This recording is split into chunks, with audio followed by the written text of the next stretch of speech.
Welcome to Penrose Learning, where we make understanding easy. You start by eliminating avoidable lag. Plug the controller into the console or PC with a high-quality USB-C cable and update its firmware in the Xbox Accessories app. Once done, make sure the console power mode is instant on and background streaming or downloads are paused so CPU/GPU prioritizes input. You're reducing packet queuing and USB polling inconsistencies early. These steps shave off tens of milliseconds and set the baseline for the zero-delay tweaks that follow. Next, focus on the signal chain.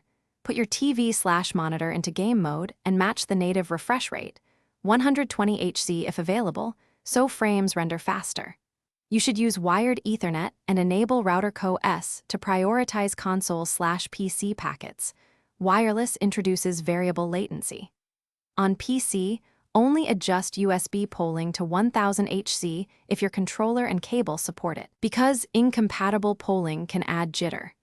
Once these settings are applied, inputs arrive and display as quickly and consistent. For the final pass, disable vibration and chat mixer since extra processing can add micro delay. Then run a quick latency test. Check frame rate consistency and input to display timing using built-in tools or simple stopwatch methods. If you still see lag, swap the USB cable and try another USB port.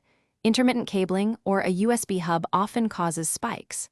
Finally, reboot the console, router, and controller. Power cycling clears stuck processes. If problems continue, retrace each step methodically to isolate the cause. Thanks for watching. If this was helpful, leave a like and consider subscribing. See you next time.